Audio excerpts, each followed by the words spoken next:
नमस्कार, घटना चक्र में आपका स्वागत है। मैं हूं विपुल सिंह। रोज बरोज कुछ खास मुद्दों के साथ हम आपके साथ जुड़ते हैं, उसको समझने की कोशिश करते हैं अपने तमाम पैनलिस्टों के साथ। आइए देखते हैं क्या कुछ खास है आज के एजेंडे में। दिल्ली विधानसभा भंग, चुनाव आयोग ने रद्द किए उपचुनाव, सभी दलों की बढ़ी सियासी सरगर्मी। बड़ा सवाल, कब होंगे चुनाव और कौन पड़ेगा भारी। और मोदी मंत्रिमंडल के पहले विस्तार और फेरबदल की बढ़ी सुगबुगाहट, 10 मंत्री किए जा सकते हैं शामिल, युवा चेहरों को दी जा सकती है तरजीह। चलिए, तो फिलहाल दो खास मुद्दे, एक तो ये कि दिल्ली के अंदर चुनावी सरगर्मी बढ़ चुकी है और दूसरा मुद्दा ये कि केंद्रीय कैबिनेट में विस्तार हो सकता है। पहले दिल्ली के सियासी पारे को समझने की कोशिश करते हैं। तमाम पैनलिस्ट हमारे साथ जुड़ चुके हैं। हमारे साथ मौजूद हैं दीपिका शर्मा जी, भारतीय जनता पार्टी की प्रवक्ता। हमारे साथ मौजूद हैं नीता मिश्रा जी, कांग्रेस पार्टी को रिप्रेजेंट कर रही हैं।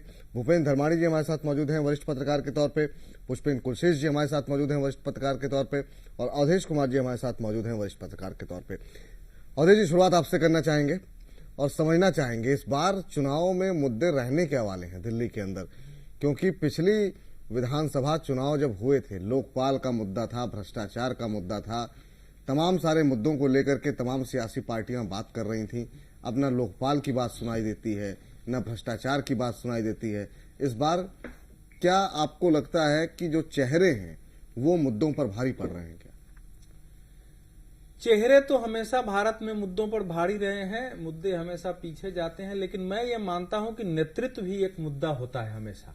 ये मत मानिए कि चेहरा मुद्दा नहीं है, क्योंकि अंततः आप कोई भी मुद्दा बनाते हैं तो जो चेहरा जीतता है उसी को उसको जो है इम्प्लीमेंट करना है। इसलिए हम लोग पत्रकार लोग जो ये मान लेते कि अरे ये तो आदमी पर वोट दे दिया। अंततः जो मनुष्य है जो जीत के जाएगा, जो मंत्री बनेगा, मुख्यमंत्री बनेगा, प्रधानमंत्री बनेगा, मुद्दा उसी को लागू करना होता है। इसलिए मैं उसको भी मुद्दे में मानता हूं। पहले तो ये देखें कि इस बार चुनाव के मुद्दे 2013 के जो नवंबर दिसंबर के मुद्दे थे और अभी उसमें जमीन आसमान का अंतर आ गया है। उस समय एक मुद्दा था कि एक अन्ना आंदोलन से, एक अन्ना अभियान से निकला हुआ एक व्यक्ति स्वयं को भ्रष्टाचार के विरुद्ध हीरो बनके तमाम राजनीतिक दलों को कटघरे में खड़ा करते हुए, और बिल्कुल लग रहा था जैसे एक रॉबिन हुड आ रहा है जो कि शायद इस देश के उभरने वाले सारे नेताओं को अपने जो है रॉबिनियत से खत्म कर देगा। तो एक आकर्षण था। फिर उसने कुछ काम भी किए थे, बिजली के विरुद्ध लड़ाई किए, अनशन किए, पानी के लिए किया, भ्रष्टाचार के विरुद्ध किए, एक संगठन खड़ा किया। और बाकी कांग्रेस के केंद्र के और कांग्रेस के प्रदेश के शासन की जो निष्क्रियता थी और कुशासन था और शासन था, और जो कुछ आर्थिक क्षेत्रों में, जो भ्रष्टाचार के क्षेत्र में, जो नागरिक सुविधाओं के वंचन को मिलाकर के वो सारे एक मुद्दे बन रहे थे। तो वो उस समय मुद्दा था। और स्वयं अपने आप में एक अरविंद केजरीवाल भी बहुत बड़े मुद्दे थे। सामने शीला दीक्षित बनाम अरविंद केजरीवाल हो गया था। अब ये चुनाव बिल्कुल जैसे कहते हैं कि एक रेड फंडामेंटली चेंज्ड कंडीशन, मौलिक रूप से परिणत परिस्थितियों में ये चुनाव हो रहा है, जिसमें इस समय केंद्र में ऐसी सरकार नहीं है जिस पर आप तुरंत कोई भ्रष्टाचार के आरोप लगा सके। एक लोकपाल केंद्र में बन चुका है। इस समय कोई ऐसी स्थिति नहीं है कि आप एक चेहरे को निशाना बना दें और लोग मान जाएं कि ये चेहरा जो है केजरीवाल से कमजोर है। तो ये बदली हुई परिस्थिति है। तो क्या क्या मुद्दे नहीं होंगे, पिछली बार जो मुद्दे थे इस बार नहीं होने हैं। तो अब जो आप पूछ रहे हैं कि फिर मुद्दे क्या होंगे इस बार, तो आम आदमी पार्टी के 4 यूएसपी है यहाँ। आज आम आदमी पार्टी के किसी नेता को होना चाहिए था तो ज्यादा आनंद आता। पिछले 2-3 दिन से वो लगातार थे, शायद हो सकता है कि तमाम आलोचनाओं से घबरा के इस बार नहीं, आम आदमी पार्टी का 4 यूएसपी रहा है, उसका प्रयोग करेंगे। पहला है इवेंट मैनेजमेंट, दूसरा है सेल्फ एडवर्टीजमेंट, तीसरा है एक्टिंग, और चौथा है सॉफ्ट टारगेट पर हल्ला बोल। ये 4 यूएसपी के आधार पर ये पार्टी खड़ी हुई है। तो अब वो किसी छोटी चीज को कैसे एक इवेंट मैनेजमेंट से बड़ा बनाते हैं, वो कैसे जो है पाखंड करके, एक्टिंग करके चीजों को लाते हैं, ये अभी देखना पड़ेगा। लेकिन मैं यही कहूंगा कि आम आदमी कांग्रेस के सामने तो जो भी कुछ भी मुद्दा है वो केवल नरेंद्र मोदी और मुद्दा है, जिनके हरियाणा और महाराष्ट्र में हमको परिणाम मिल चुके हैं। आम आदमी पार्टी के पास इस समय चुनाव लड़ने के लिए मुद्दों का बिल्कुल अभाव हो गया है। और जो उसके विरुद्ध सबसे बड़ा मुद्दा बन गया है वो ये है कि कांग्रेस ने आपसे समर्थन वापस लिया नहीं, भारतीय जनता पार्टी ने आपको काम करने से रोका नहीं, फिर आप सरकार छोड़ के क्यों गए। ये सबसे बड़ा मुद्दा इस बार भारतीय जनता पार्टी भी बनाएगी और कांग्रेस भी बनाएगी, लेकिन आम आदमी पार्टी के लिए इसका जवाब देना कठिन होगा। धर्मानी साहब, अवधेश जी ने एक बात कही, कई बार चेहरे भी अपने आप में एक मुद्दा हो जाते हैं और चेहरे पर ही लोग वोट देते हैं। जब ये तमाम बातें स्पष्ट हैं तो भारतीय जनता पार्टी अपना चेहरा सिर्फ नरेंद्र मोदी को लेकर के क्यों आगे बढ़ रही है, क्यों नहीं दिल्ली के अंदर वो कोई चेहरा लेकर के आती है? ये तमाम आरोप और तमाम सवाल बीजेपी से पूछे जा रहे हैं, बीजेपी से भी हम ये सवाल पूछेंगे, लेकिन आप इसके पीछे की रणनीति क्या मान रहे हैं, कारण क्या मान रहे हैं? क्या महाराष्ट्र और हरियाणा में मिली सफलता मोदी के चेहरे पर वो इसका बड़ा कारण है? देखिए, आप खुद ही जवाब दे रहे हैं। मुझे लगता है जो अपना अवधेश भाई ने बात कही है जी, वो स्वाभाविक रूप से चेहरा और उनकी कार्य प्रणाली राजनीति में महत्व रखती हैं।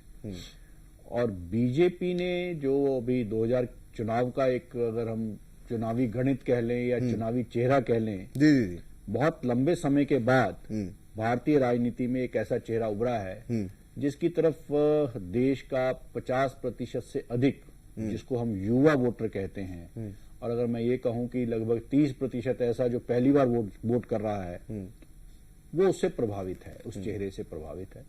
उसमें नेतृत्व क्षमता वो देखता है। और ये लोकसभा चुनावों में भी और उसके बाद के जो चुनाव हुए हैं विधानसभा चुनावों में भी बीजेपी देख चुकी है। और उसकी पॉपुलैरिटी को, उसकी जो एक अपील है, उस पर जिस प्रकार का विश्वास पैदा हो रहा है, उसको स्वाभाविक रूप से राजनीतिक दल बनाने की कोशिश करता है। मुझे याद है कि यहीं पर डिबेट के अंदर कई बार बात आती थी, मेरे साथी भी कहते थे ये तो लोकतंत्र के खिलाफ है, लेकिन मेरा ये मानना है लोकतंत्र में जनता चुनती है। और जब जनता चुनती है, किसी पर विश्वास करती है, तो वो अगर अपने प्रतिनिधि के रूप में किसी को भी चुनता है जी, और ऐसी व्यवस्था वहां की पार्टी कोई बनाती है तात्कालिक रूप से जी, तो वो लोकतंत्र का ही एक हिस्सा माना जाना चाहिए। हाँ, इसमें ये जरूर एक बात आती है, पक्ष आती है कि इसमें राष्ट्रपति प्रणाली की तरफ हम जा रहे हैं, क्या हम इसको बहुत ज्यादा एक व्यक्तिवादी तो नहीं हो रहे हैं। ये सब आक्षेप हैं इसमें, और इनकी संभावना भी नजर आती है कई बार। लेकिन जब इस देश की जनता चाहती है, उस एक अपील आप देखिए ना कि कहीं पर भी मोदी जाते हैं, उनके लिए बहुत बड़ी गैदरिंग बिना बीजेपी को अगर किसी नेताओं को यह गलतफहमी हो कि उनकी वजह से ये सब कुछ हो रहा है, तो मुझे लगता है वो उनको गलतफहमी है। ये नरेंद्र मोदी एक बहुत लंबे गैप के बाद, जयप्रकाश नारायण के आंदोलन के बाद, अगर मैं ये कहूं कि एक मास लीडर उभरा है इस देश के अंदर, जिसके प्रति जनता देख रही है, वो उनको एक आग, जिस कहते हैं ना, दो धारी तलवार से गुजरना पड़ रहा है। सिस्टम को ठीक करना है, जो प्रॉमिस किए हैं वो डिलीवर करने हैं, और जनता को लग रहा है कि उस तरफ वो वास्तविक रूप से, गंभीरता से और ईमानदारी से प्रयास कर रहे हैं। और ये जो प्रयास है, इसलिए वो जिस प्रकार की अपील करते हैं कि मेरे को हरियाणा में आप देखिए, जहां पर वो कभी हिम्मत नहीं करते थे, वहां पर उनकी अपील पर उनको पूरी मेजॉरिटी मिली। महाराष्ट्र में जहां पर वो 110-15 सीटें लड़ते थे, वहां पर 110-15 से ज्यादा सीटें जीतनी। मुझे लगता है कि ये जो एक वातावरण बना है उनकी अपील का, उसको स्वाभाविक रूप से लोकतंत्र के अंदर कोई भी राजनीतिक दल बुनाना चाहेगा और बुनाना चाहिए भी। और अगर राजनीतिक रूप से वो उस चेहरे को सामने लेकर आ रहे हैं, तो उसको हमें, मेरे को लगता है, आलोचना का कोई कारण नहीं होना चाहिए। पुष्पेंद्र जी, आपसे एक बात समझना चाहेंगे। दो सवाल है मेरे। एक तो ये कि बहुत लोग ये जो इस समय प्रक्रिया चल रही है भारतीय जनता पार्टी के अंदर, उसको तुलना करते हैं इंदिरा गांधी के साथ, और ये कह रहे हैं कि जिस तरह इंदिरा गांधी के समय में एक ही चेहरा हुआ करता था, बाकी सारे चेहरे गायब हो गए थे और एक लीडरशिप क्राइसिस की स्थिति कांग्रेस के अंदर बन गई थी, वैसी स्थिति अब धीरे धीरे भाजपा के अंदर बन रही है। क्या इससे आप सहमत है या नहीं सहमत है? एक सवाल। दूसरा ये कि अब जो स्थिति कांग्रेस के अंदर अब देखने को मिल रही है, कांग्रेस की स्थिति को आप कैसे देख रहे हैं? कि आपको लगता है कुछ रिवाइवल के चांसेस हैं? एक वोट बैंक आम आदमी पार्टी की तरफ खिसका था, क्या वापस आपको लगता है कि वो कांग्रेस की तरफ जाता हुआ दिखाई देगा?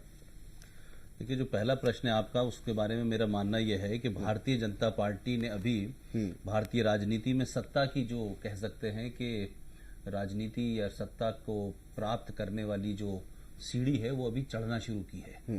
इंदिरा गांधी एक लंबे समय तक रही और उसके बाद में ये स्थिति हो गई कि इंदिरा इज इंडिया और इंडिया इज इंदिरा। और इंदिरा गांधी एक दौर में जिसे कह सकते हैं कि जमहूरी तौर पे, लोकतांत्रिक तौर पे एक डिक्टेटर भी हो चुकी थी कुछ हद तक। इसी बात की लोगों को आशंका भी नहीं, मैं ये कह रहा हूं, लेकिन सबसे बड़ी बात यह है कि कांग्रेस पार्टी और भारतीय जनता पार्टी में एक बेसिक फर्क ये लगता है कि भारतीय जनता पार्टी और कम्युनिस्ट पार्टी इस देश में कैडर बेस्ड पार्टियां कहलाती हैं। इनका अपना एक कैडर है, वो अच्छा है, बुरा है, छोटा है, बड़ा है, वो बहस हो सकती है। और भारतीय जनता कांग्रेस के पास कोई कैडर बेस्ड पार्टी नहीं कहलाती है, वो मिडिल क्लास की पार्टी कहलाती थी, उसमें लोग आते हैं चले जाते हैं। ऐसे में मुझे लगता है कि अभी हाल में पहली बार नरेंद्र मोदी जिस तरह से पूरी पार्टी को एक, जिसे कह सकते हैं कि हाइबरनेशन से निकाल करके उन्होंने सत्ता के शीर्ष तक पहुंचाया है, पार्टी सत्ता में आई है, पहली बार 2/3 मेजोरिटी में आई है 30 साल के बाद कोई पार्टी, और वो भी भारतीय जनता पार्टी।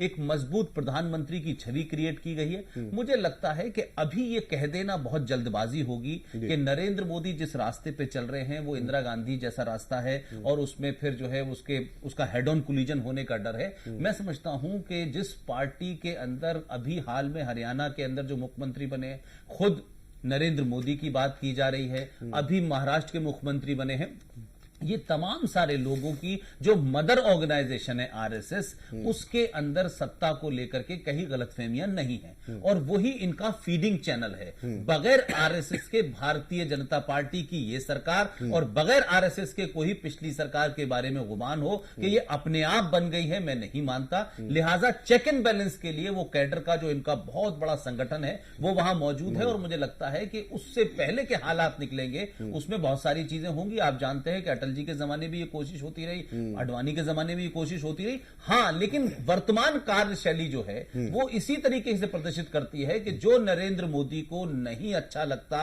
उसकी स्थिति ये होती है कि वो नितिन गडकरी बन जाता है, जो उनको अच्छा लगता है उसके बारे में ये अटकलें लगती हैं कि वो गोवा के मुख्यमंत्री पद से इस्तीफा देकर डिफेंस मिनिस्टर बन सकता है। तो ये जरूर हो सकता है, लेकिन मेरा फिर भी मानना यह है कि जिस तरीके से चुनाव जीते जा रहे हैं, जिन लोगों को मुख्यमंत्री बनाया जा रहा है वो उसी राज्य के लोग हैं, कम से कम दिल्ली से तो नहीं भेजा जा रहा। यह प्रवृत्ति मैं समझता हूं अभी शुरुआती है। हो सकता है, ये मैं नहीं कह सकता, हो सकता है 10 साल तक अगर ये सत्ता में रहे तो हो सकता है ये नशे के शिकार हो जाएं और इस पे ऐसा होने लगे, लेकिन वर्तमान की स्थिति को देख के नहीं लगता मुझे। नहीं लगता। चलिए अब जरा कांग्रेस से बातचीत करते हैं। नेताजी, आपसे जानना चाहेंगे, अब इस समय में बहुत लोग जो राजनीतिक विश्लेषण कर रहे हैं उनका मानना यह है कि आपकी जो स्थिति है, ऐसा लग रहा है कि ऑस्ट्रेलिया और बांग्लादेश का मैच होने जा रहा है।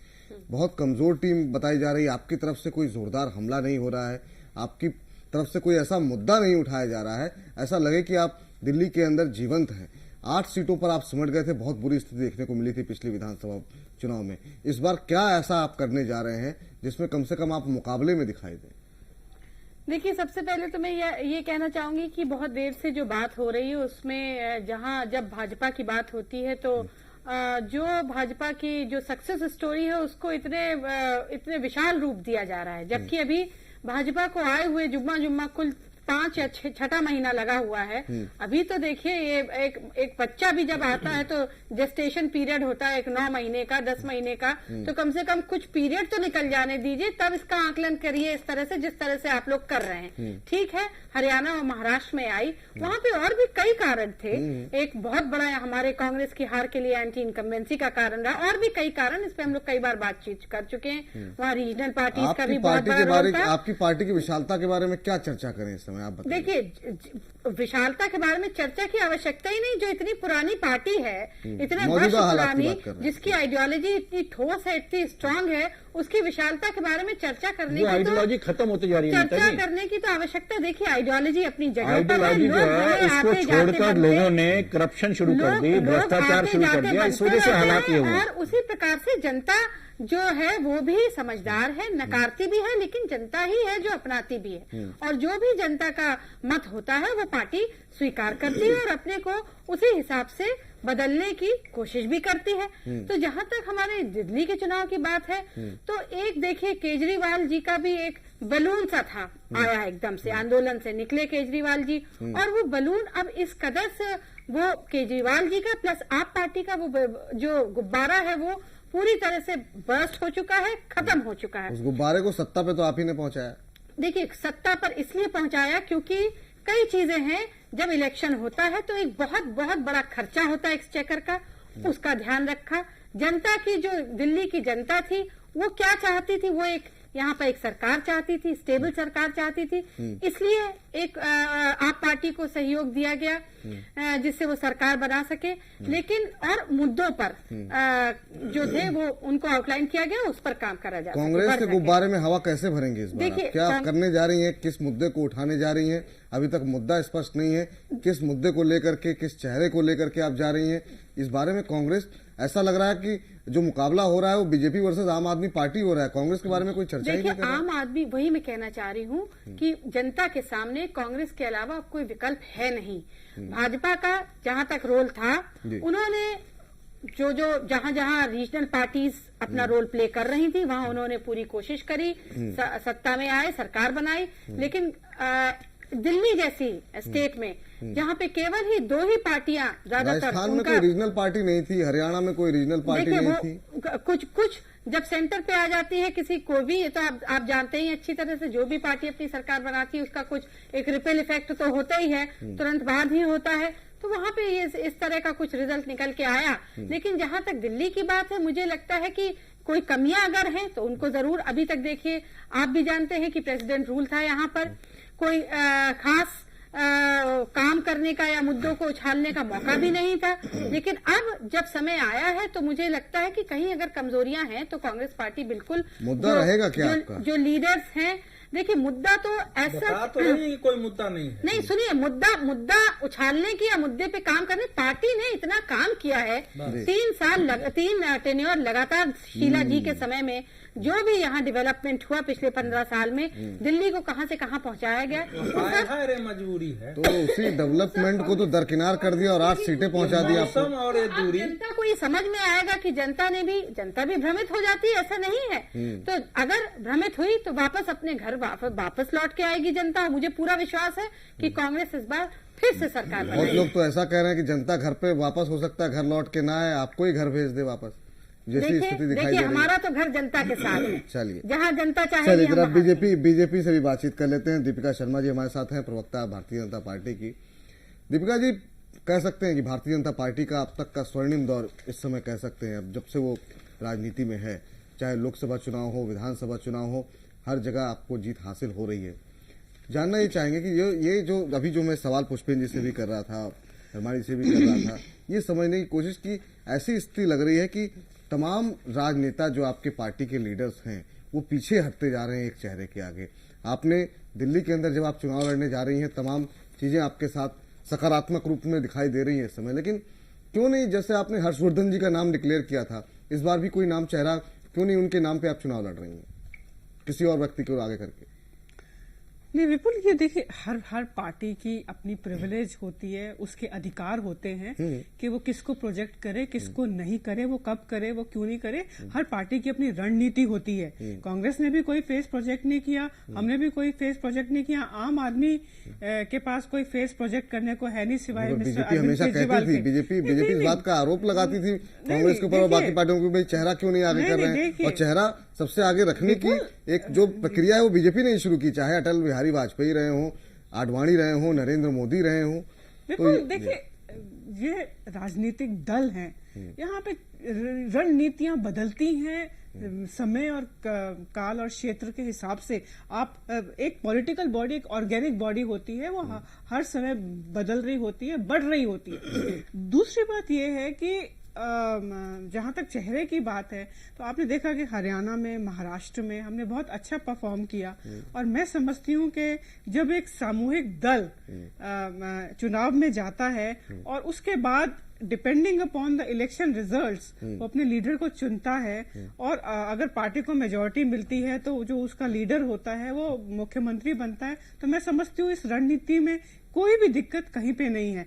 सिर्फ दिल्ली वालों को ये बात पता है, देखिए पिछले 5 महीने में दिल्ली वालों को ये बात पता चल गई है, और बहुत अच्छे से पता चल गई है कि इस समय एक भारतीय जनता पार्टी ही ऐसी एक पार्टी है जो कि एक स्थायी, स्टेबल, गुड गवर्नेंस वाली सरकार दे सकती है। जिस प्रकार से नरेंद्र मोदी जी ने सेंटर में अपने आई थिंक 200 दिन भी पूरे नहीं हुए, और जिस प्रकार आप हर रोज हर सुबह अखबार उठाते हैं और आप देखते हैं कोई नया डेवलपमेंट हुआ है, चाहे वो स्वच्छ भारत हो, चाहे मेक इन इंडिया हो, चाहे प्रधानमंत्री धन जन योजना हो, चाहे फॉरेन पॉलिसी हो, जिस प्रकार से भारत की इमेज पूरे अंतर्राष्ट्रीय लेवल पे उठी है, जिस प्रकार से डीजल और पेट्रोल के प्राइसेस गिरे हैं, जिस प्रकार से महंगाई देखिए महंगाई जिस प्रकार से महंगाई कम हुई है, जिस प्रकार से रुपया स्टेबल हुआ है, जिस प्रकार से फॉरेन इन्वेस्टमेंट इंडिया में आ रही है, जिस प्रकार से गवर्नेंस जो है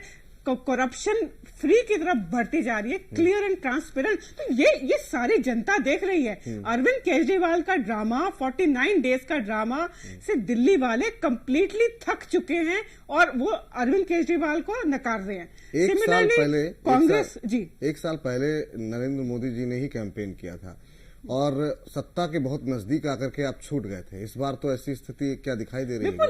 देखिए मैं ऑलरेडी प्रोग्राम में बता चुकी हूँ कि कोई भी राजनीतिक पार्टी या कोई भी राजनीतिक लीडर हमेशा, ये जीवन ऑर्गेनिक है, ये बढ़ता है, ठीक है। तो इसमें आप ये नहीं कह सकते कि मोदी जी ने दिल्ली में उस समय किया था। मोदी जी इन 2013 दिसंबर एंड मोदी जी इन दिसंबर 2014 एक कंप्लीटली ये वो किताब, वो पृष्ठभूमि बदल चुकी है, वो नेता बदल चुका है, वो जमीन बदल चुकी है और आसमान बदल चुका है। तो आप वो जो वक्त गुजर गया उसकी बात मत कीजिए, परंतु मैं आपको केवल इतनी बात बताना चाहती हूँ कि ये चुनाव ऐतिहासिक चुनाव होगा और कई मायनों से होगा। सबसे पहले तो यह है कि आम आदमी पार्टी की पॉलिटिकल ऑबिचुरी लिखी जाएगी। आम आदमी पार्टी, मैं आपको एक छोटा सा उदाहरण देती हूँ। भारतीय जनता पार्टी को औसतन तौर पे 40 साल हो गए बने हुए, और 40 साल में भी हमको सत्ता में आए, आप उंगलियों में गिन सकते हैं कि हम कितने सालों में आए। एक संगठन को खड़ा करने में, एक पॉलिटिकल पार्टी को, कार्यकर्ताओं को खड़ा करने में और निरंतर प्रयास करने में कितना वक्त लग जाता है। और ये पार्टी अन्ना हजारे के एंटी करप्शन मूवमेंट पे जनता को झूठे वादे करके आप 1 साल में ऊपर उठे, आपने जनता के साथ इतना बड़ा धोखा किया, और उसके बाद आप अपेक्षा और उम्मीद देखिए इनके जो लोग आते हैं टेलीविजन के ऊपर निरंतर किस तरीके से, किस स्पीड से वो बोल रहे हैं, ऐसा हौसला दिखा रहे हैं। तो ये जो शर्म आती है इस प्रकार की जो राजनीति, और मैं समझती हूँ कि आम आदमी पार्टी को एक बहुत बड़ी सीख इससे मिलनी चाहिए। जहां तक कांग्रेस का हाल है, तो कांग्रेस का हाल तो देखिए जग चर्चित है। इस समय कांग्रेस को बहुत ज्यादा इंट्रोस्पेक्शन की जरूरत है। ये पार्टी जो है बहुत मेजर डिक्लाइन पे है, और मैं समझती हूँ 1977 इमरजेंसी के बाद कांग्रेस के ऊपर ये सबसे बड़ा संकट है। ऑल्दो हम चाहते हैं कि इस देश में विपक्ष हो ताकि डेमोक्रेसी की मर्यादा बनी रहे, परंतु कांग्रेस को इस समय बहुत ज्यादा आत्म मंथन और आत्म चिंतन की आवश्यकता है। अवधेश जी, अब आपसे एक फाइनल कमेंट आपसे लेना चाहेंगे कि अब इस स्थिति को देखा जाए तो क्या ये मान के चला जाए कि जो 2 पॉलिटिकल पार्टीज बीजेपी के अगेंस्ट में हैं, एक कांग्रेस एक आम आदमी पार्टी, ये मैच क्या ऑस्ट्रेलिया वर्सेस जिम्बाब्वे और बांग्लादेश चल रहा है? कैसे आप जज करेंगे इस समय की स्थिति को? और जो तमाम चुनावी विश्लेषक कह रहे हैं कि कोई कड़ा विरोध करने वाली पार्टी, जो एक हो सकता है कुछ लोग जो बीजेपी विरोधी हों वो भले ही दूसरी पार्टियों की तरफ जाएं, अभी कोई ऐसा मुद्दा निकल के नहीं आ रहा है जिसको लेकर के बीजेपी को घेरा जा सके। सहमत है आप?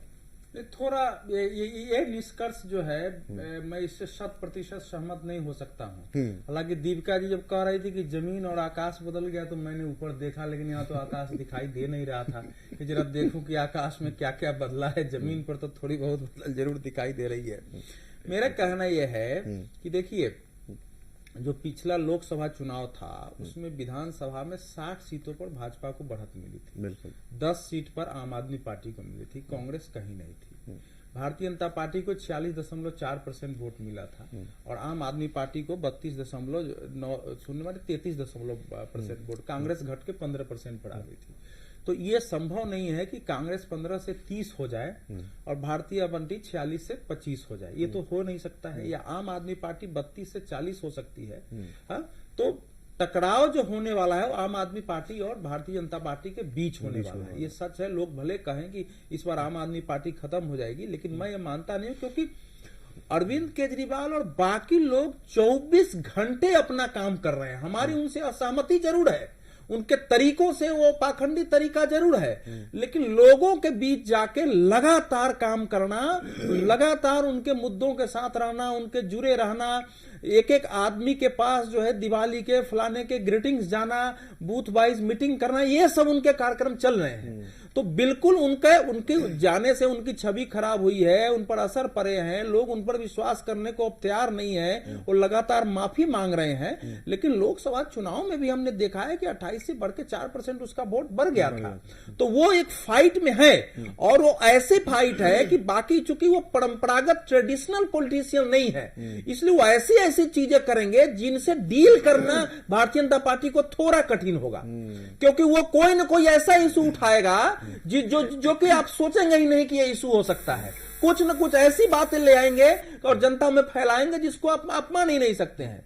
तो वो जो है, और एक फैला ही दिया कि भैया ट्विटर जो है पीएमओ का, वो तो मुकेश अंबानी की पत्नी चलाती है और अखबार से लेके देश भर में आ गया, अब आप देते रहिए। वो 5 ऐसी चीजें कर देंगे। इसलिए मैं ये कह रहा हूं कि ये कहना कि सामने कोई होगा ही नहीं, और इस बार बिल्कुल एकदम ओपन है।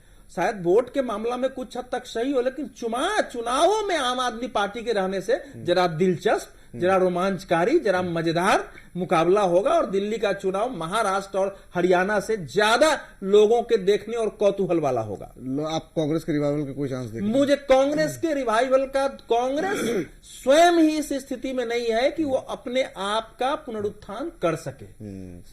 आप पुष्पेंद्र जी और धर्माणी जी, एक छोटा छोटा रिएक्शन, कांग्रेस के रिवाइवल के चांसेस लग रहे हैं आपको, या आपको लग रहा है मेन फाइट आम आदमी पार्टी वर्सेस जो है बीजेपी ही होगी? पहले धर्माणी सर आप।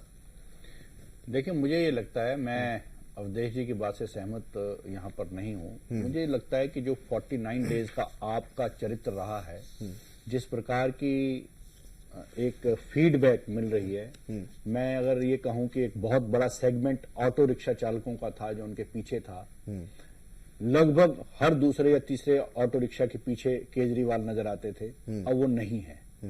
ये जो स्थिति है, कांग्रेस का इतना बुरा हाल, इसमें लोग कह रहे हैं ई रिक्शा वाले उनके साथ समर्थन में। मैं कुछ और कह रहा हूं। मेरा ये कहना है कि ये जो कांग्रेस का फॉल है, उसका गेन मोटे तौर पर आप पार्टी था, और अब आप पार्टी की जो स्थिति है, उसका जो लॉस है, उसका जो डाउनफॉल है, उसका गेन कांग्रेस को मिल सकता है। लेकिन कांग्रेस क्योंकि मूर्छा, जैसे कहा, मूर्छा की अवस्था में है, अब ये किस प्रकार अपने यूनाइट हो पाते हैं, किस प्रकार इस फाइट को लेते हैं, क्योंकि जिस प्रकार का इनका इस समय शीर्ष नेतृत्व संकट में फंसा हुआ है, जिस प्रकार शीला दीक्षित जी के आज बयान आए हैं, जिस प्रकार का 84 के दंगों के आरोपी नेताओं को ये दोबारा लाने की प्रयास कर रहे हैं, मुझे लगता है कि ऐसा ना हो कि जैसे कहते हैं ना, एक वन साइडेड ही गेम हो जाए और क्लीन स्वीप कहीं बीजेपी को मिल जाए, ऐसी स्थिति पैदा हो सकती है। लेकिन आज स्थिति ऐसी है कि अगर कांग्रेस वास्तव में गंभीरता से स्ट्रेटजी से खेले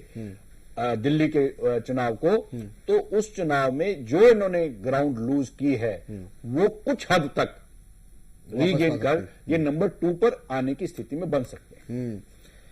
पुष्पेंद्र जी, आप अवधेश जी की तरह मान रहे हैं बीजेपी वर्सेस आम आदमी पार्टी या बीजेपी वर्सेस कांग्रेस? नहीं, देखिए, बीजेपी वर्सेस कांग्रेस तो मतलब मैं नहीं कहता कि डायरेक्ट फाइट है, नो डाउट। वो 27 सीटें हैं इस वक्त तो आपके पास, और 29 सीटें करीब बीजेपी के पास हैं। कांग्रेस जिस वक्त विकास की बात कर रही थी वो विकास ताजा ताजा था, सब देख चुके थे, उसके बाद वो 8 सीटों पे पहुंची है। और अब जबकि उस विकास के बाद तमाम सारी चीजें हो गई, दूसरे विकास पुरुष आ गए हैं और उनकी तमाम चीजें दिख रही हैं, भ्रष्टाचार का कोई फौरी तौर पे मामला नहीं है, तो आप पार्टी के सामने जो मैं कहूंगा कि जो 49 दिन की उनकी कार्यप्रणाली है, जिस तरीके से शाजिया इल्मी ने कम्युनल कार्ड खेला लोकसभा के चुनाव में, फिर वो पार्टी छोड़ के चली गई, और उन्होंने जो आरोप लगाया केजरीवाल पे, ये वही आरोप है जो विनोद गिन्नी जो पार्टी छोड़ के चले गए। तो ये तमाम सारे लोगों ने पार्टी छोड़ी, कुमार विश्वास खामोश हैं, योगेंद्र यादव चुपचाप बैठे हुए हैं, धमानिया ने पार्टी छोड़ती है, राजमोहन गांधी गायब हो गए हैं, प्रोफेसर आनंद कुमार, तो ये तमाम सारे लोग जो देश में कैसा लग रहा था कि देश के तमाम बड़े बड़े लोग, ईमानदार लोग इसके साथ जुड़ रहे हैं, उस तरीके से पिछले 6-7 महीने 8 महीने में देखे, पिछले दिसंबर से सितंबर सारे लोग पीछे चले गए हैं। और जिस तेजी से उन्होंने काम किया कि पूरे देश में खड़े हो गए, सारी जगह जमानत जब्त हो गई, फिर हरियाणा जहां उनका बहुत बड़ा मुहिम चल रही थी, जहां मुख्यमंत्री घोषित हो गया था, वहां से वापस आ गए। सवाल मेरा यह है कि कांग्रेस पार्टी के अंदर जो इस समय जिसे कह सकते हैं कि अपने चरम पे जो धींगा मुश्ती चल रही है, आप ये देखें कि इधर ये दिल्ली में चुनाव लड़ने जा रहे हैं, उधर तमिलनाडु के अंदर 48 साल से जो कांग्रेस पार्टी सत्ता में नहीं है, वहां यानी जो जीके वासन है, उनके पिताजी मूपनार ने पार्टी के खिलाफ एक पार्टी बनाई थी, तमिलनाडु कांग्रेस। फिर उससे पहले आप देखें तो कामराज का मामला है, केरला के अंदर करुणाकरन का देखें, आप ये देखें कि मुस्तफा साहब जो केरला के बड़े वयोवृद्ध नेता थे, उन्होंने कहा कि इनकी कार्यप्रणाली बेवकूफों की तरीके से, उस आदमी को आपने निकाल दिया 80 साल में। राजस्थान के एक लीडर ने कहा कि ये पार्टी को बदलाव करनी चाहिए, उसे निकाल दिया। जो अभी पंजाब के एक बड़े लीडर है, उनको आपने निकाल दिया। तो कांग्रेस पार्टी ने इस तरीके से तहिया कर लिया है कि हमें आत्महत्या करनी है और हम अपनी हत्या करने के लिए कोई दूसरा जिम्मेदार नहीं है। सवाल यह है कि दिल्ली के अंदर रिवाइवल की कोई सीरियस कोशिश ही नहीं हो रही है। जो बात आप थोड़ी देर पहले कह रहे थे कि जो 8 लोगों की कमेटी बनाई गई है, अगर मैं मानता हूं कि शीला दीक्षित अगर आज भी वापस आ जाएं और वो चुनाव प्रचार करें, तो जो कुछ भ्रम की स्थिति में आप पार्टी ने अपनी पूरी मार्केटिंग करके फैलाई थी, ऐसा नहीं है कि 15 साल तक शीला दीक्षित ने इस दिल्ली में कुछ किया नहीं था, लेकिन एक माहौल बना हुआ था और केंद्र की बहुत सारी पॉलिसी 2G और CWC के चक्कर में जिसका खामियाजा शीला को भुगतना पड़ा। लेकिन शीला न होकर के यहां सज्जन कुमार, जगदीश टाइटलर, जिनका चेहरा देख करके सिखों का दंगा और सिखों का कत्ल लोगों को याद आता है, आज किस रणनीति के तहत उनको आगे किया जा रहा है। मुझे लगता है कि कांग्रेस पार्टी का शीर्ष नेतृत्व ये मान चुका है कि इस वक्त जितनी कुछ भी अंदरूनी आपस के झगड़े हैं वो सब लड़ लिए जाए। लिहाजा कहीं इन्होंने अपने रिवाइवल की कोशिश नहीं कर रहे, कहीं ये लड़ने की कोशिश नहीं कर रहे, कहीं कोई मुद्दा उठाने की कोशिश नहीं कर रहे। ये जो सवाल है ये कांग्रेस के लिए आत्मघाती हो रहा है और इसके बारे में कांग्रेस के लोग ही बता सकते हैं। मुझे तो लगता है कि ये तैयार ही नहीं है रिवाइव करने के लिए। बहुत संक्षेप में नेताजी, क्योंकि अगले विषय पर सवाल मेरा ये है आपसे कि तमाम लोग ये कह रहे हैं, आपके विरोधी भी ये मान रहे हैं कि कांग्रेस का रिवाइवल होना चाहिए। इतनी पुरानी इतनी बड़ी पार्टी जो है इस तरीके से विपक्षी ना हो, जैसा कि अभी बीजेपी की आपकी जो एक तरीके से बड़ी प्रतिद्वंदी वो भी इस बात को नोटिस करिए। तमाम लोगों के लिए बड़ा चिंता का विषय है। आप चूके हुए कारतूस लोग कह रहे हैं दिल्ली में इस्तेमाल कर रही हैं।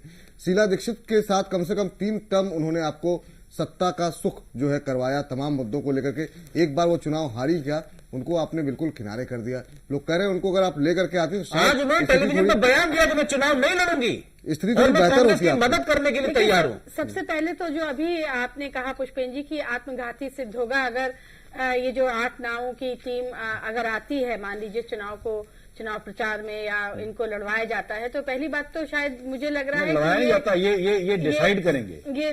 ये समाचार मुझे लगता है ये राहुल जी के ऑफिस से इस बात का खंडन किया गया है कि ऐसी कोई भी लिस्ट बाहर नहीं आई है, ऐसे कोई भी नामों को चयनित नहीं किया गया है। दूसरी चीज है कि जहां तक शीला जी की बात है, देखिए शीला दीक्षित जी ने स्वयं ही ये बात कही थी कि मैं अब चुनाव नहीं लड़ना चाहती हूँ।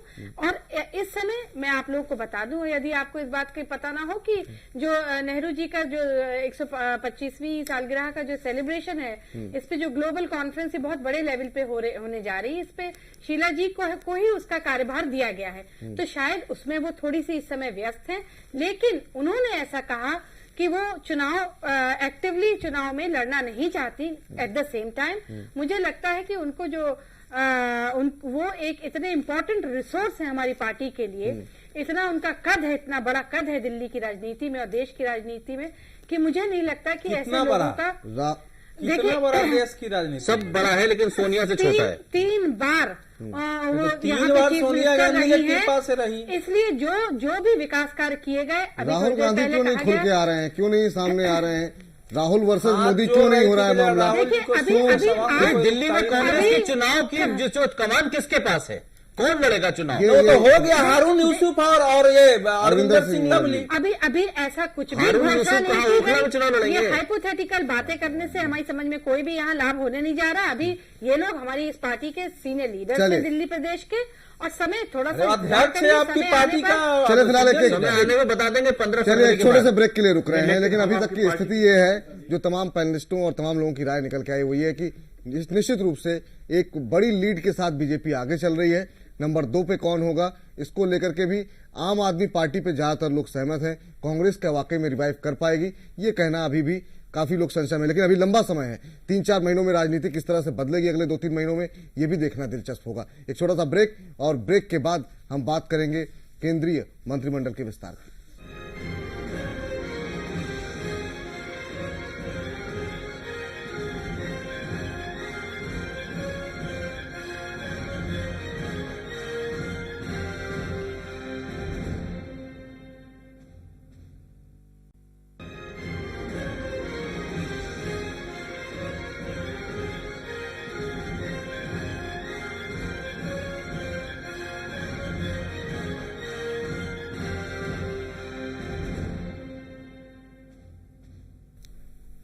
घटना चक्र में ब्रेक के बाद आपका स्वागत है। तमाम पैनलिस्ट हमारे साथ मौजूद हैं और अब हम बात करने जा रहे हैं मोदी मंत्रिमंडल में पहले विस्तार की सुगबुगाहट आ रही है और कहा यह जा रहा है कि 9 नवंबर को मंत्रिमंडल विस्तार किया जाएगा। तमाम नामों को लेकर के अटकलें शुरू हो गई हैं। कहा जा रहा है युवाओं को मौका मिलेगा। खासतौर से सबसे जो एक तरीके से सूत्रों के हवाले सबसे ज्यादा जिसका नाम इस समय चल रहा है वो चल रहा है गोवा के मुख्यमंत्री मनोहर पर्रिकर का, और कहा जा रहा है कि उन्हें देश का रक्षा मंत्री बनाया जा सकता है। और कौन कौन से चेहरे हैं और कौन कौन से नाम हैं जो आ सकते हैं, इस पर बातचीत करते हैं।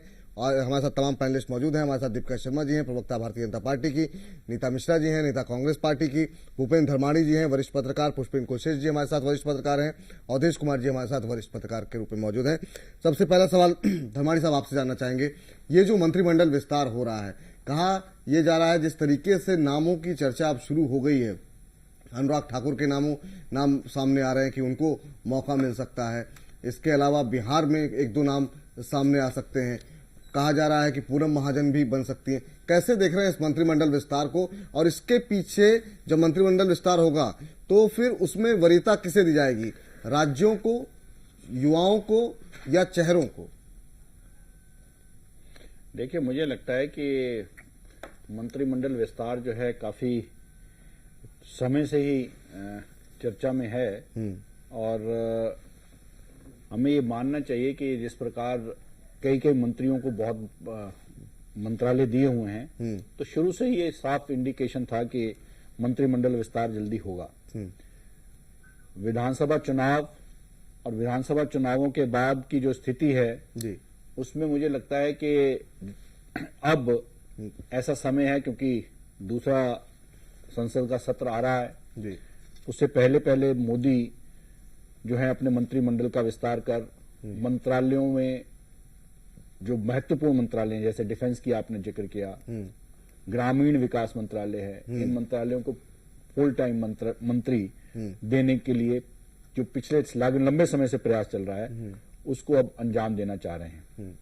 अभी इस समय 44 मंत्री हैं उनके मंत्रिमंडल में, जिसमें 44 उनको मिला के 45 और जिसमें 22 कैबिनेट हैं और 22 ही मिनिस्टर ऑफ स्टेट हैं, 10 इंडिपेंडेंट चार्ज वाले हैं। अब डिफेंस मंत्री के रूप में जिस प्रकार मनोहर पर्रिकर जी का नाम चला है, उनकी जो एडमिनिस्ट्रेटिव कैपेबिलिटीज हैं, उनकी जो क्लीन इमेज है, और अभी तक जिस प्रकार यूपीए सरकार में डिफेंस डील्स को लेकर या उससे पहले की कांग्रेस की सरकार में भी डिफेंस डील्स को लेकर जिस प्रकार के घाले मालों के आरोप लगते रहे हैं, सीएजी की जिस प्रकार की रिपोर्टें आती रही हैं, तो ज्यादा बहुत बड़े बड़े जो डील्स हैं वो डिफेंस परचेज में ही होती हैं और डिफेंस के बहुत सारे प्रोजेक्ट ऐसे हैं जो बहुत सेंसिटिव हैं और काफी महत्व रखते हैं, देश की रक्षा उत्पादन से जुड़े हुए हैं। ऐसे में ऐसे एक महत्वपूर्ण व्यक्ति को जिसकी क्लीन इमेज है, आईआईटी बॉम्बे से जो पास आउट हैं, जिन्होंने अपनी एडमिनिस्ट्रेटिव एबिलिटी गोवा में दिखाई है और गोवा में राजनीतिक चरित्र ही उन्होंने बदल दिया मुख्यमंत्री बनकर, क्योंकि जिस प्रकार गोवा में हम गए हैं, हम देख के हैरान थे कि मुख्यमंत्री खुद स्वयं अपनी कार चलाकर जिस प्रकार अपने सरकारी आवास से निजी निवास में जाते हैं रात को, जिस प्रकार उन्होंने पूरी की पूरी वहां की सुरक्षा व्यवस्था जो वीवीआईपी को दी हुई थी वो छोड़ दी और जितनी सिंपल लिविंग से वो रह रहे हैं, मुझे लगता है ये सब चीजों ने प्रभावित किया न केवल मोदी को, बल्कि जो उनका पेरेंटल एक, जैसे मैं कहूं अगर, जिसकी आप बाद में चर्चा भी कर सकते हैं कि संघ से जुड़े हुए वो हैं और उन्होंने दिखाया है कि जो संघ का आदर्श उन्होंने सीखा है, उन्होंने राजनीतिक क्षेत्र में उसको करके दिखाया है और इसलिए मुझे लगता है कि वो एक ऑब्वियस चॉइस है नरेंद्र मोदी की ऐसे महत्वपूर्ण मंत्रालय में, जबकि उनकी एक टारगेट है कि डिफेंस के अंदर हम आत्मनिर्भर ही ना हो बल्कि हम एक्सपोर्ट करें। जी चलिए, समय कम है। अवधेश जी, आपसे जानना चाहेंगे कि यहाँ पर जो तमाम नामों को लेकर सुगबुगाहट हो रही है, एक चीज मैं आपसे समझना चाहूंगा, झारखंड में चुनाव होने जा रहा है, उत्तर प्रदेश एक बड़ा राज्य है, इसके अलावा बिहार पे भी नजरें लगी हुई हैं। क्या इन राज्यों को भी ध्यान में रखा जाएगा इस बात के लिए कि अगर इन राज्यों में बीजेपी को वापसी करनी है तो कुछ चेहरे यहाँ के महत्वपूर्ण मंत्रालयों को जो है इन राज्यों से चेहरे लाए जाएं? क्या कुछ क्राइटेरिया होगा जब मंत्रिमंडल का विस्तार किया जाएगा, या सिर्फ युवाओं और कर्मठता इस पर ध्यान दिया जाएगा? देखिए, नरेंद्र मोदी ने आरंभ में जब उन्होंने मंत्रिमंडल की बैठक ली तो कहा कि मुझे 100 दिनों का एजेंडा सब लोग दीजिए, और उन्होंने बिल्कुल देश के सामने अपने 100 दिनों के एजेंडे रखे हैं जिन पर विस्तार से चर्चा करने का समय नहीं है। तो पहला तो उसमें उन्होंने सबका मूल्यांकन कराया कि 100 दिन तो छोड़ो, 150 दिनों में या इतने दिनों में किस किस मंत्री की उपलब्धि क्या रही है, उसमें क्या क्या कमियां रही हैं, फिर कौन उसमें उपयुक्त हो सकता है। ये 3 मुख्य आधार उन्होंने बनाए हैं। परंपरागत रूप से क्षेत्रीय समीकरणों का, जातीय समीकरणों का, सांप्रदायिक समीकरणों का मंत्रिमंडल में, और उम्र के समीकरण का, इन 4 चीजों का ध्यान रखा जाता रहा है। और शायद मेरा कहना इतना ही है कि नरेंद्र मोदी अपने मंत्रिमंडल के चयन में उनके अपने एजेंडे और अपने लक्ष्यों के अनुसार उसकी योग्यता का ही ध्यान रखेंगे, या झारखंड के अनुसार ध्यान रखना है कि वहां हमको किस जाति को देना है, या हरियाणा से किस जाति को देना है, दिल्ली का चुनाव है तो दिल्ली से किसको देना है, ये राजनीतिक मजबूरियां होती है, कर सकते हैं। लेकिन मेरा इतना ही कहना है कि इस समय कांग्रेस अपने भले संकट में हो, लेकिन भारतीय जनता पार्टी के पास ये सच है कि उनको जिस प्रकार की टीम चाहिए होगी वो मन माफिक टीम नहीं बना पा रहे हैं। ये बिल्कुल सच है, ये उनकी भी पीड़ा है। जो है उन्हीं में से चयन उनको करना है और बनाना है और अपने अनुसार काम को ले चलना है। मनोहर पर्रिकर मुख्यमंत्री रहे हैं, रक्षा मंत्री कैसे साबित होंगे वो मैं यहां सर्टिफिकेट देने के लिए नहीं बैठा हूं। एक बहुत अच्छा प्रशासक, जैसा उन्होंने कहा, उनकी ईमानदारी, उनके व्यवहार, इस सब पर कभी कोई प्रश्न नहीं उठता है। लेकिन एक ही नहीं है ना भाई, कम से कम 14-15 मंत्री बनाए जाने हैं, कुछ के विभाग बदले जाने हैं, जहां जहां एक कुछ के विभाग हटाए जाने हैं, तो वो एक रिसफल और विस्तार ये दोनों है। तो अभी हम उस पर नजर रखेंगे, लेकिन इतना जरूरी है कि इस काम के अनुभव के बाद नरेंद्र मोदी जो भी कुछ करेंगे वो अपने काम को आधार बना के, अपने भविष्य की योजनाओं को आधार बना के, और अभी तक जो कुछ भी किया है उसमें मंत्रियों के काम का ध्यान रखते हुए परिवर्तन करेंगे। पुष्पेंद्र जी, आपसे जानना चाहेंगे कि ये जो तमाम क्राइटेरिया, 4 क्राइटेरिया जो बताए हैं हमको अवधेश जी ने, इसके अलावा क्या संघ से जुड़ा होना या संघ की सहमति होना, ये भी एक क्राइटेरिया होगा क्या? जैसा कि अभी धर्माणी साहब भी कह रहे थे कि मनोहर पर्रिकर के बैकग्राउंड पे नजर डालें तो क्या संघ का होना, जिस तरीके से हरियाणा में हमने देखा, महाराष्ट्र में देवेंद्र फडणवीस आरएसएस की पसंद थे, हरियाणा में खट्टर साहब संघ के व्यक्ति थे, तो क्या ये भी की नजर रहेगी इस बात पे कि जो अहम मंत्रालय हैं उस पे जो है संघ के पसंदीदा व्यक्ति को या संघ से जुड़े व्यक्ति जो पहले रह चुके हैं उनको वरीयता दी जाए। नहीं विपुल, एक बात मैं नहीं समझ रहा कि भारतीय जनता पार्टी में कौन है जो संघ से नहीं आया है। संघ से जुड़े होने का मतलब क्या है कि प्रधानमंत्री खुद भी 40 साल तक वहां पे प्रचारक रहे हैं। अब ये कहना कि सब प्रचारक जो हैं सब उन्हीं को ध्यान दिया जाएगा, मुझे नहीं लगता। दूसरी बात जो मुझे एक समझ में नहीं आ रही है कि मनोहर पारिक यकायक ऐसा लग रहा है कि भारतीय जनता पार्टी के जो 282 लोग थे, जो तमाम सब लोग क्लीन हैं, ईमानदार हैं, कर्मठ हैं, उनमें से मनोहर पारिक जो एक राज्य के मुख्यमंत्री हैं, अपना काम ठीक ठाक कर रहे हैं। ऐसी क्या मजबूरी है कि आप एक मुख्यमंत्री को वहां से ला करके और ईमानदारी की तमाम बड़ी बड़ी तारीफें करके आप उन्हें बिठाना चाहते हैं? क्या यह साबित करना चाहते हैं कि इन 44 लोगों को छोड़कर भारतीय जनता पार्टी में तमाम सारे लोग दागदार हैं?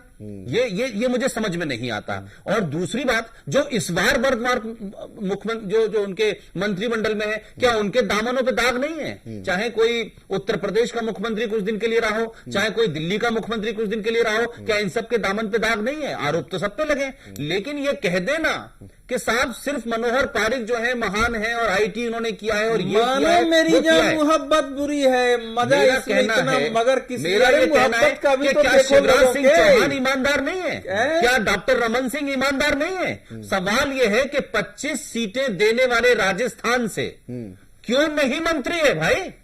क्यों एक ही मंत्री है वहां से और वो दागदार है, उस पे आरोप है, उसके बाद भी वो मंत्री है? तो ये मत कहिए क्या कहते हैं कि हम ईमानदारों को ढूंढ रहे हैं। अगर ये बात कांग्रेस कहती तो मैं समझ में आता कुछ देर के लिए कि इनके सामने संकट होता, लेकिन भारतीय जनता पार्टी तो दाग बगैर दाग वालों की सारी रिन साबुन है भाई। ये तो इनको क्यों ढूंढना पड़ रहा है मनोहर पारिक को? आप यहाँ को वरीयता दे रहे हैं क्या? नहीं, मैं किसी को नहीं दे रहा। मेरा कहना यह है कि वर्तमान मोदी जी क्या निजी संबंधों को वरीयता दे रहे हैं? दूसरी बात, मुझे लगता है कि रविशंकर प्रसाद के अंडर में जो लॉ मिनिस्ट्री है, लॉ मिनिस्ट्री के फोफा देखिए किस तरीके से गोपाल स्वामी के मामले पे लॉ मिनिस्ट्री ने जिस तरह से भद्द पिटवाई है, जिस तरीके से अभी क्या कहते हैं काले धन के ऊपर भद्द पिटवाई है, आयन मिनिस्ट्री जो बनी हुई है उसने जिस तरीके से दूरदर्शन और रेडियो में रोक सरकार की कहीं ना कहीं भद्द पिट रही है। मुझे लगता है कि यह बात मैं नहीं अनुराग ठाकुर का नाम युवाओं में लिया जा रहा है। आज युवाओं में पंकजा मुंडे की जो बहन है वो हिंदुस्तान में सबसे ज्यादा वोटों से जीती है और वो भी ईमानदार है। अगर उसका नाम क्यों है? अनुराग ठाकुर के ऊपर तो हिमाचल प्रदेश में स्टेडियम के घोटाले में उनका नाम आया। नाम आए कहाँ है? मैं ये नहीं कह रहा, मैं जिन लोगों की बात हो रही ना, आपने मनोहर पारिक के बारे में मनोहर पारिक का पूछा, आपने मनोहर पारिक का तो बायोडाटा साहब, आपने मनोहर पारिक का बायोडाटा तो ऐसे पढ़ा जैसे आपके के अंदर में मैंने कहा। मैं कह रहा हूं मैं दूसरी दफा की बात आ रहा है भाई। मैं कह रहा हूँ डिफेंस मिनिस्टर ईमानदारी की मिनिस्ट्री है और बाकी बेईमानों की है, क्योंकि भारतीय जनता पार्टी के साथ संकट ये हो गया है कि उनको मोदी के चंपू नहीं मिल रहे हैं, जो मोदी की बात को हाँ के, जो मोदी की बात को ना के। ऐसे तमाम सारे लोगों से उनको संकट है। और जो बेचारे अवधेश भाई कह रहे हैं कि वो जो अपने मन का बनाना चाहते हैं वो मन का नहीं बन पा रहा है उनका, तो भाई राजनाथ सिंह को क्यों अपने कंधे पे ढो रहे हैं? क्यों सुषमा स्वराज को ढो रहे हैं? क्यों अरुण जेटली को ढो रहे हैं? आज अरुण जेटली जिस फाइनेंस मिनिस्ट्री के बॉस है, क्यों दीपिका जी के लिए संकट पैदा कर रहे हो? तमाम सवालों के जवाब बहुत संक्षेप में, जो संक्षेप में। बिल्कुल, पुष्पेंद्र जी बहुत वरिष्ठ पत्रकार हैं और सब पत्रकारों को अपना ओपिनियन रखने का हक है, परंतु मैं एक बहुत इंपॉर्टेंट संवैधानिक बात आपको बता दूं कि जो कैबिनेट होता है, जो कैबिनेट होता है वो केवल और केवल एक प्राइम मिनिस्टर का प्रेरोगेटिव होता है, उसका अधिकार होता है, उसका हक होता है। तो प्रधानमंत्री चाहे तो सड़क में से एक इंसान को उठा ले, योग्यता अपनी जगह पे है, परंतु प्रधानमंत्री को क्योंकि देश चलाना है तो उसको अपने हिसाब से लोगों का चुनाव करना है। कौन दाग है, कौन बेदाग है, कौन टैलेंटेड है, कौन, मैं समझती हूँ जितने भी लोग चुन के आए हैं सब टैलेंटेड है, सब चीफ मिनिस्टर टैलेंटेड है, सब पार्टी के कार्यकर्ता टैलेंटेड हैं। और ये हम प्रधानमंत्री जी पे छोड़ेंगे क्योंकि केवल और केवल ये उनका क्षेत्र अधिकार है, ये किसी और का नहीं है, क्योंकि देश उनको चलाना है। चले, देश उनको चलाना है। आप नेताजी ये कुछ इश्क टिप्पणी मैं कैसे छोड़ दूं, ये तो जीवन भर की तलाश है बाबू। पहला प्रधानमंत्री बने हैं, जिससे इश्क होगा उस सबको लाएंगे, उनसे काम कराएंगे। अरे पहले ही आधे दिन से एक साहब कितने लोगों को लाएंगे नेताजी भाई? कोई टिप्पणी बहुत देखिए, संक्षिप्त मैं तो करना। बस ये कहना चाहूंगी भाजपा तो अब पूरी तरह मोदी में हो चुकी है। जो भी कैबिनेट बनेगा जी। वो चाहे 44 का रहा हो, 40 का रहा हो, चाहे 80 का हो, वो जैसा मोदी जी चाहेंगे वैसे ही सरकार चलेगी। चलिए, अभी नाम सामने आए नहीं है, कुछ ही नामों पर इतना हल्ला मचा हुआ। अब देखना ये 9 तारीख को जब नाम सामने आएंगे तब किस तरीके से गर्माहट बढ़ती है और बीजेपी के अंदर भी क्या खींचतान शुरू होगी क्या जब बाकी नाम सामने आएंगे। बहुत बहुत शुक्रिया दीपिका जी आपका इस कार्यक्रम में जुड़ने के लिए। नीता जी आपका भी बहुत बहुत धन्यवाद। धर्माणी साहब आप भी जुड़े इस कार्यक्रम में, बहुत बहुत शुक्रिया। पुष्पेंद्र जी आपका भी बहुत बहुत धन्यवाद। अवधेश जी आपका भी बहुत बहुत शुक्रिया इस कार्यक्रम में, आपका भी बहुत बहुत शुक्रिया इस कार्यक्रम में जुड़ने के लिए। घटना चक्र को यही समेटते हैं, कल फिर इसी समय जुड़ेंगे कुछ नए मुद्दों के साथ। आप देखते रहिए जैन टीवी। नमस्कार।